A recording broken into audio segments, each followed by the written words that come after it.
Hi, I'm Julie, and this is episode 4 of Ugly Pennies.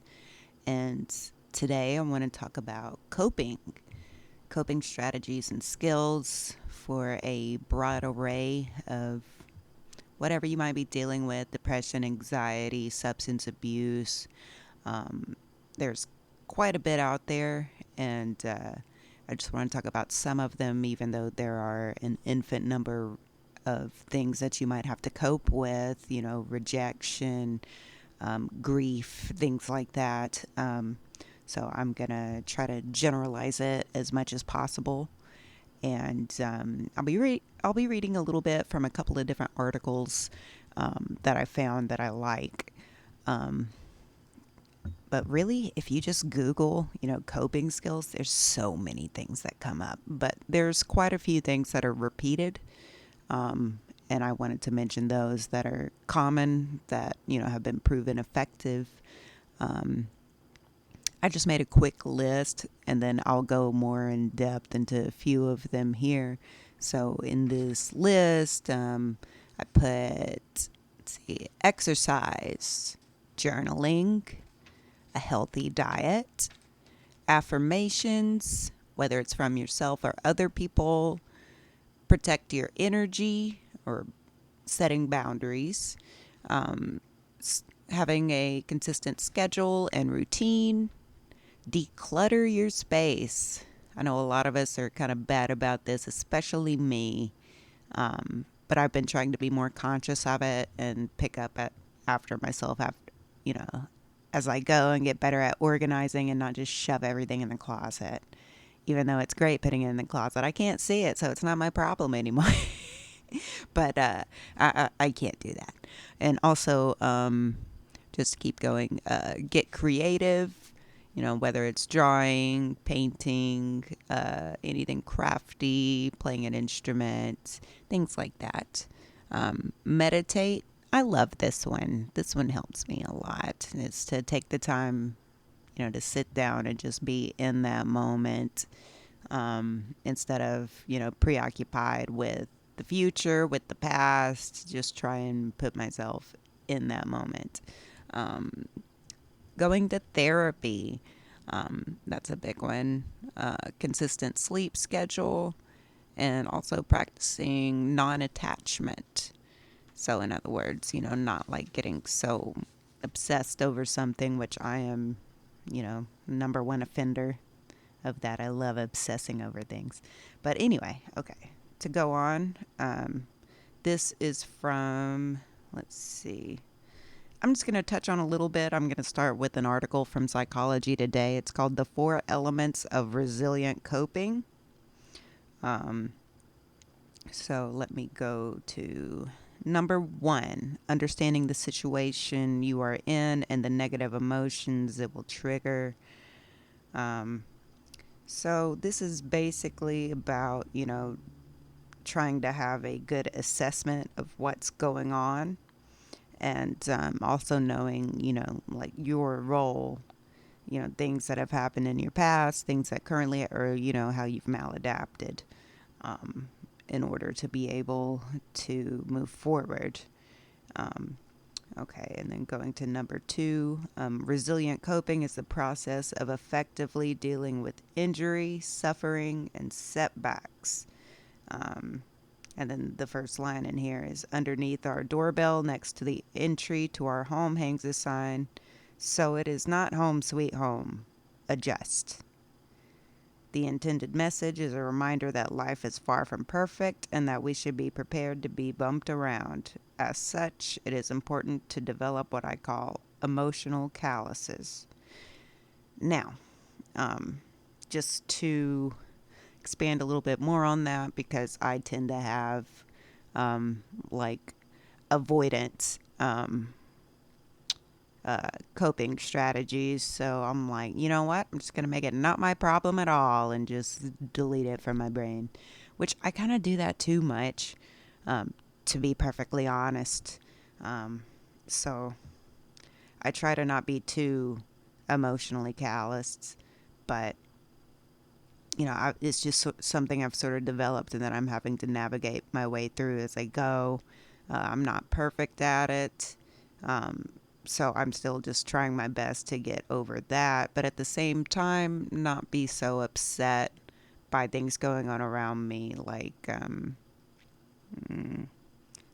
going to read a little bit about this in the next spot. Okay, so emotional calluses.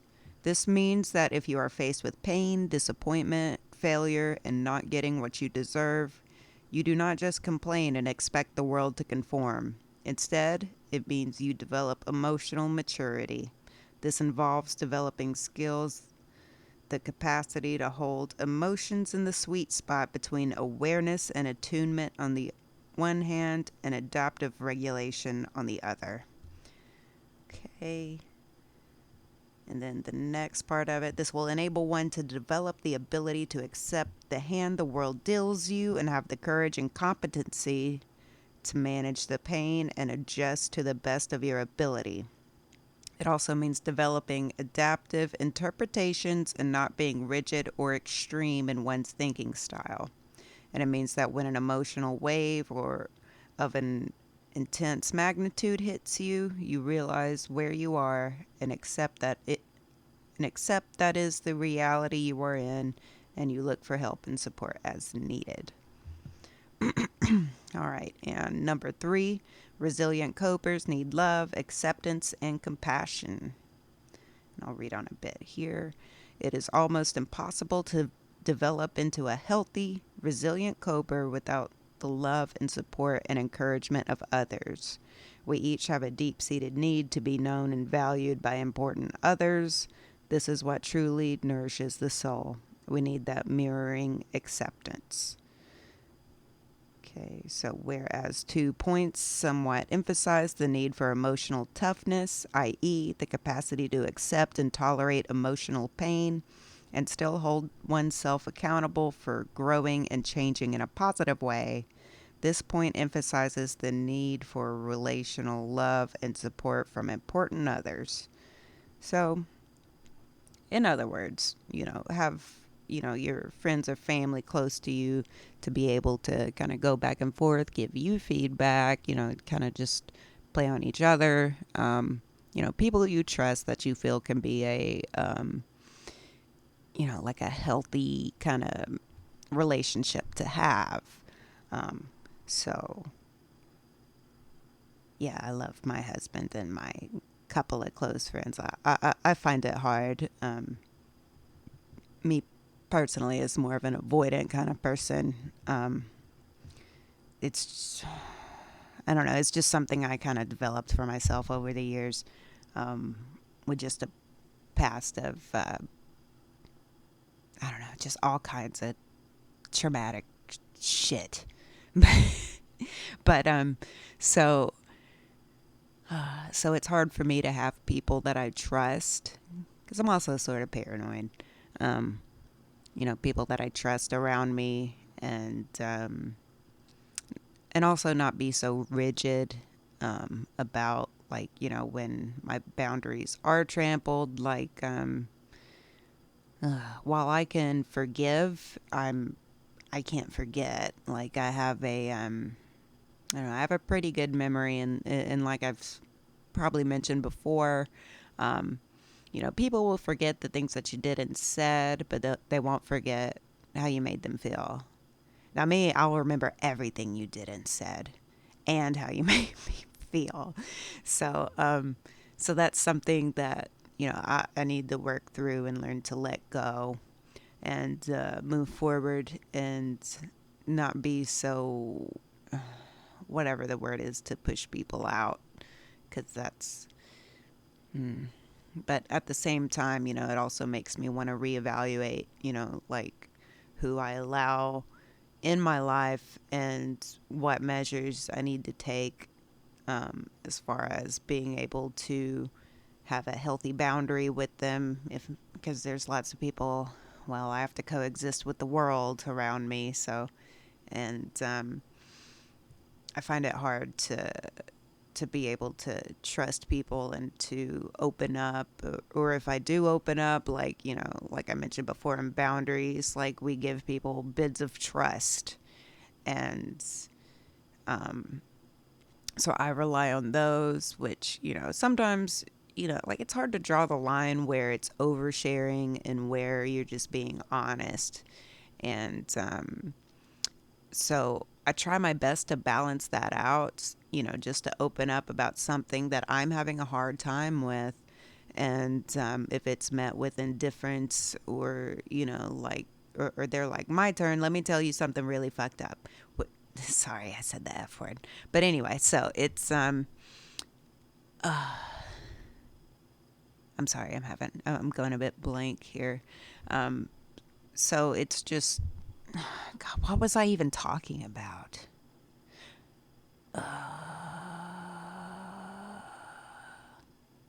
Oh yeah, the bits of trust. So, if I'm not, but then again, I have to reevaluate, how I'm interpreting this, because I didn't catastrophize. Catastrophize? Yes, catastrophize. Like, and I'll misinterpret, neutral situations as negative situations. And I know I do this. And, but a lot of times it's hard for me to see what's actually neutral and what's actually negative. But that's the thing, is like, there is no like truth here. Like, it's all ambiguous. It's up to the individual. And so sometimes, I really hate it when when I'm trying to be honest, and I'm trying to open up, and I'm trying to work on something with somebody in the only ways I know how to talk about it, which I feel like I'm pretty decent, halfway with communicating effectively.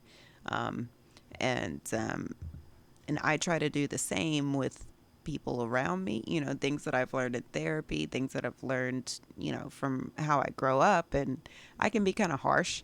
Um, I know that's an understatement. Shut up. But so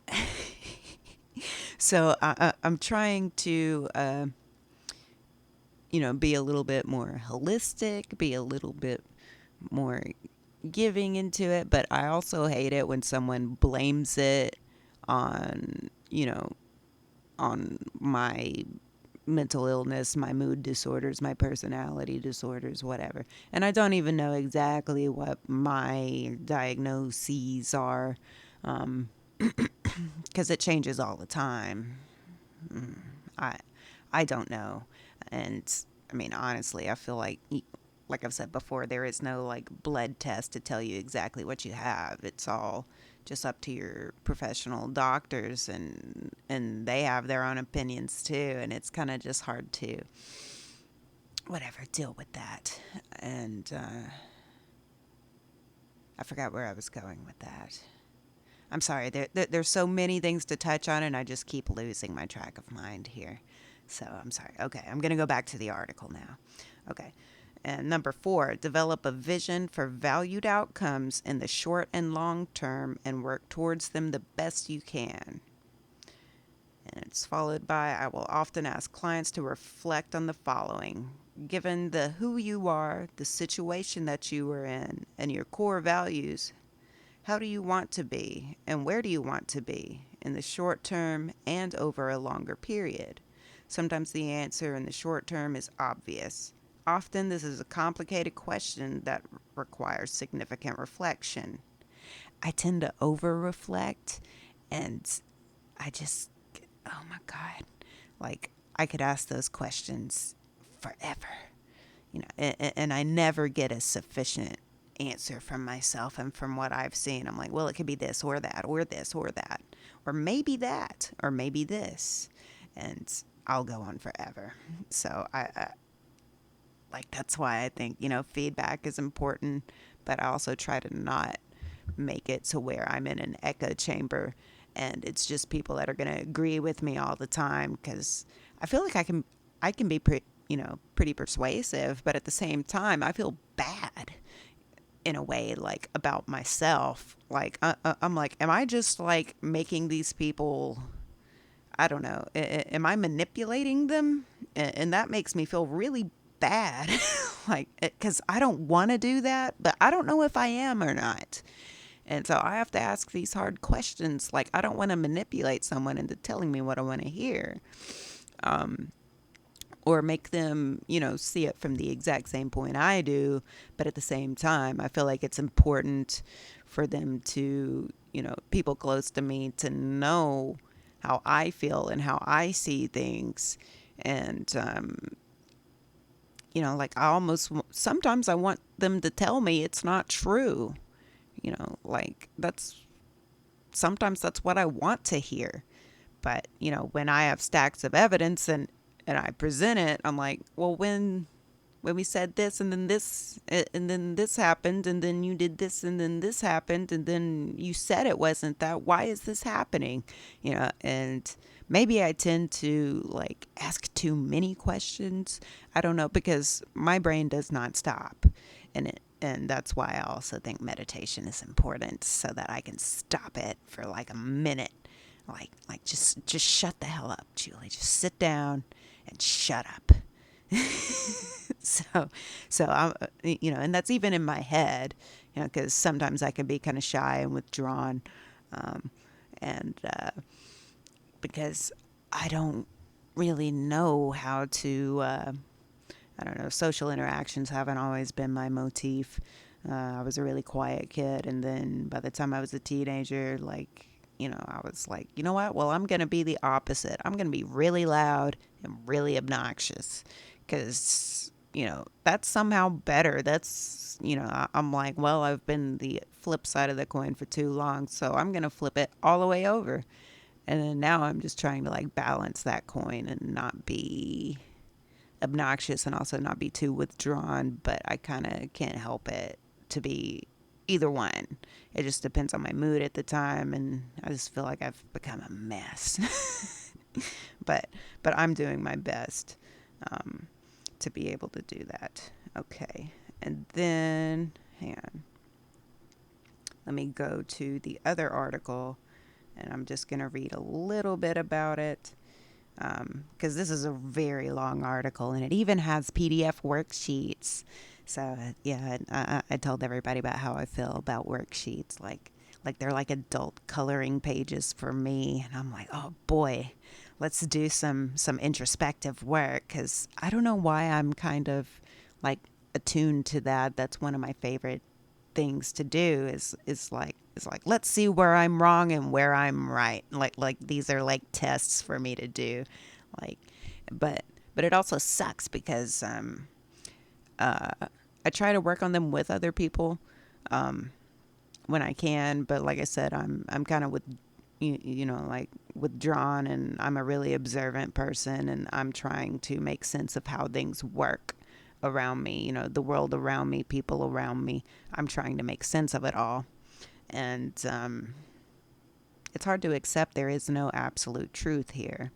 Like, it's just, it kind of just is what you make it. And I have a hard time accepting that. I don't want to. but I gotta. So, okay, let me go to this. Okay, before you read on, in this one, this is from Positive Psychology.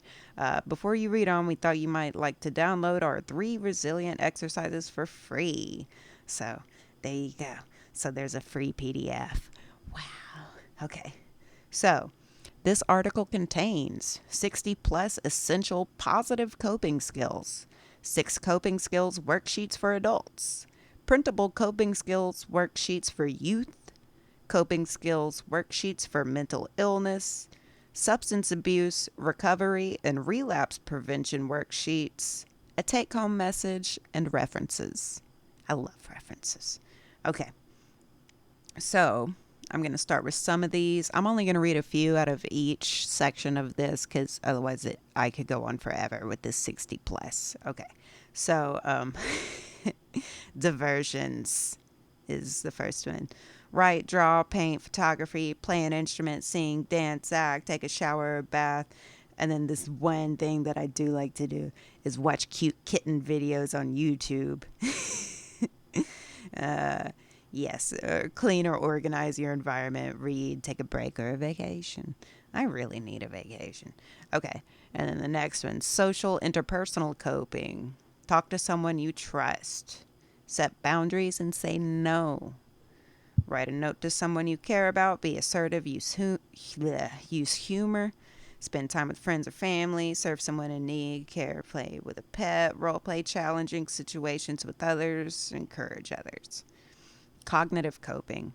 Make a gratitude list is in bold here. So, like, sometimes I have to make some of these for myself and revisit them when I'm like, everything sucks. Everybody sucks. And so I have to, go back to that. Take a class, write a list of goals, act opposite of negative feelings. This is one of those things where I think fake it till you make it does work.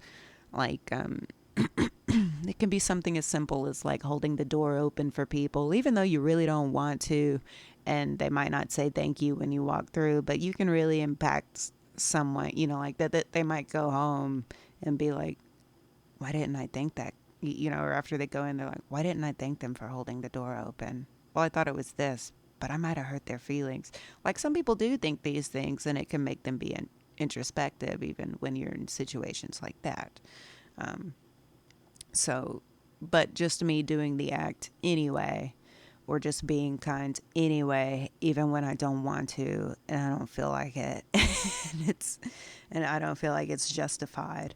Um, I try to do it anyway, um, just to, because eventually, after practicing it enough, like you will get, positive reactions, and not just from other people, from yourself. And you'll be like, you know what, that was a cool thing, because it feels nice to do things for other people. So, okay. And just reading a little bit more with the cognitive coping. Write a list of pros and cons for decisions. Write a list of strength. Accept a challenge with a positive attitude. And then tension releasers, exercise or play sports, engage in catharsis, like yelling in the bathroom, punching a punching bag, which this is the fun thing to do. I like to do with my husband is I like to stack a bunch of pillows on him, like a bunch of pillows, and just wail on him. Like punch him through all these pillows. So that way I know I'm not hurting him. And then we're just laughing at how silly it is. But it also feels cool to punch the crap out of my husband, even though I'm not really punching him. And I don't really want to punch him. I just really want to make him laugh. So that's a fun thing to do. Okay.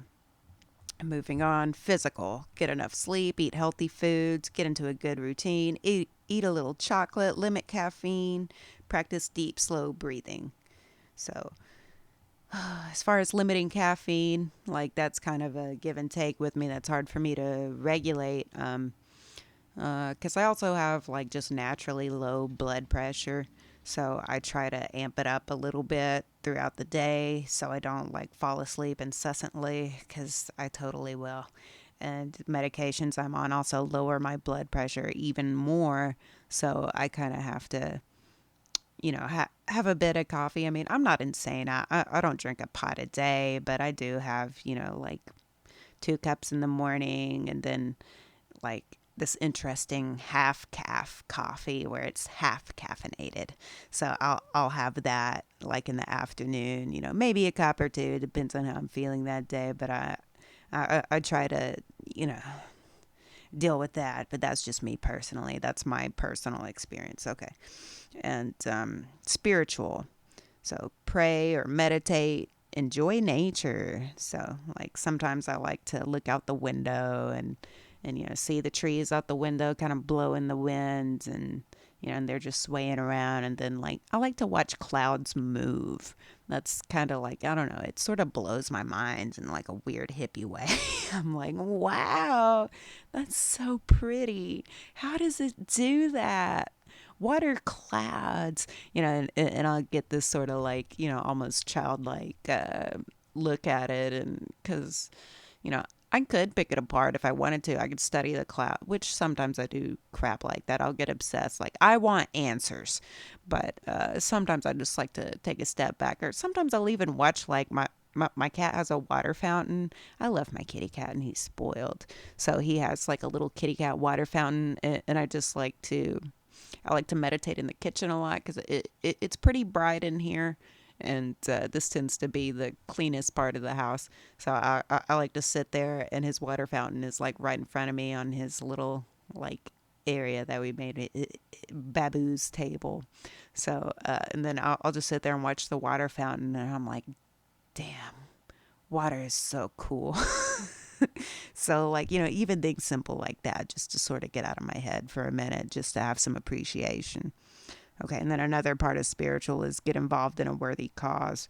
So that can be something like, like getting out of your own head, to, whatever it is, like volunteering, wherever it may be, like helping out anything from a homeless shelter to, volunteering at a, like for animals. The words are kind of escaping me right now, like the names of these facilities, like help clean out cages, spend some time like with dogs or kitty cats or what have you. And so even things like that, if you're sort of agoraphobic, like I am, like I'd rather go hang out with a bunch of dogs and kitty cats than people. But I'm trying to get better at that. So anyway, okay, so and then the last one is limit setting. Drop some involvement, prioritize important tasks, use assertive communication, and schedule time for yourself, because like sometimes I can get sort of way too involved in trying to be productive, be a productive person, be good at this, get this done, and then I don't make a whole lot of time for me to do what I want to do like some creative crap, like play my bass or something, which I really need to get more into, because the last time I tried to play, my hands were cramping so bad and my calluses are like gone. So it really hurts to play bass for right now. So anyway, and then I'm going to read off these negative coping skills because I feel like we need to know these too. Okay. So negative coping skills involve using drugs, drinking alcohol excessively, engaging in self-mutilation, ignoring or bottling up feelings, taking sedatives, taking stimulants, working too much, avoiding your problems, being in denial. And again, this is a great article to look through and read through and take a look at some of these worksheets. And this is a very long article. I really wish I could read more about it, but this would take me forever. So I'm going to post that in the link in the description below. So please feel free, and I encourage you to look at these, read through these, at least in their partial entirety, more than I can touch on here. And so those are just some coping skills that I wanted to bring up that are good for us to practice. And I can't stress the importance of practicing them. And just because you're not perfect at it the first time, or the second time, or the third time, or the fourth time, or the fifth time, or the 100th time, that doesn't mean, to stop practicing, the same way like you would, like doing anything. I mean, even people that are, first chair concert violinists, they practice, because you can't just not practice and stay good at something. So it's important to keep these in mind. And also I talk about a lot of these things, like to also help myself and sort of hold me accountable. Because I really hate the idea of hypocrisy. So I'm just trying to continue this. And to be honest, it's going to take me some practice to get good at these things.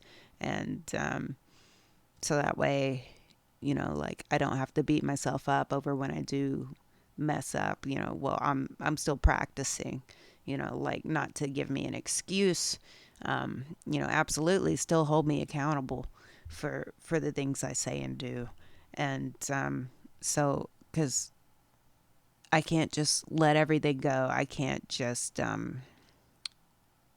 but I also can't dwell on it. So, like, it's important to have people in your life where you can have healthy feedback, healthy communication, and like a common thing.